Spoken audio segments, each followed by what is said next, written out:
इंसानी तारीख गवाह है कि बड़े से बड़े बादशाहों के मकबरे लूट लिए गए, फराईन मिस्र की लाशें अजायब घरों में तमाशा बन गईं और सिकंदर आजम की कब्र का निशान तक मिटा दिया गया।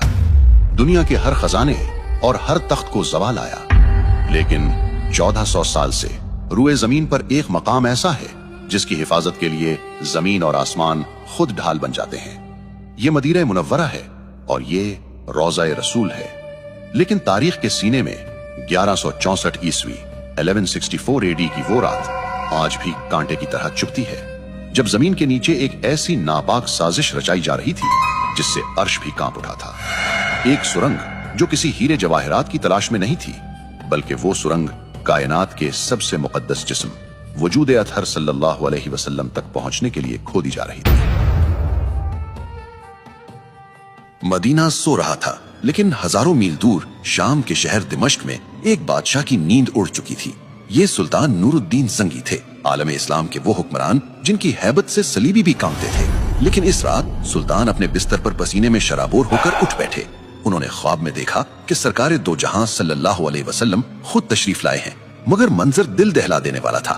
रसूलुल्लाह सल्लल्लाहु अलैहि वसल्लम दो शख्सों की तरफ इशारा कर रहे हैं जिनके चेहरे सुर्ख और आंखें नीली थीं और ज़बान रिसालत से ये अल्फाज निकल रहे थे, महमूद मुझे इन कुत्तों से बचाओ। सुल्तान जंगी चीख मारकर उठ बैठे। जिस्म कांप रहा था, आंखों से आंसू जारी थे। वो समझ नहीं पा रहे थे कि इस ख्वाब का क्या मतलब है। नबी सल्लल्लाहु अलैहि वसल्लम को किससे खतरा हो सकता है। सुल्तान ने वुजू किया, नफल पढ़े और दोबारा लेट गए, मगर ख्वाब फिर आया। वही दो चेहरे, वही पुकार, मुझे बचाओ। 3 बार ऐसा हुआ। अब सुल्तान के लिए दिमिश्क में एक लम्हा रुकना भी नामुमकिन हो गया।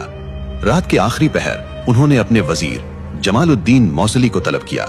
ये वजीर सिर्फ एक मुशीर नहीं, बल्कि एक साहिब बसीरत इंसान थे। सुल्तान ने रोते हुए अपना ख्वाब बयान किया। वजीर ने फौरन कहा, ए सुल्तान, आप अभी तक यहाँ बैठे हैं?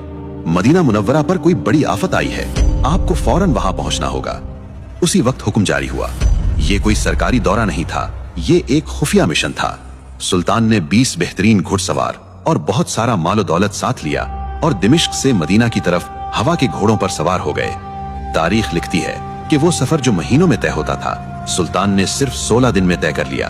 वो रास्ते में कहीं नहीं रुके, न आराम किया, न सोए। उनकी आंखों में सिर्फ एक ही तस्वीर थी, वो 2 खौफनाक चेहरे।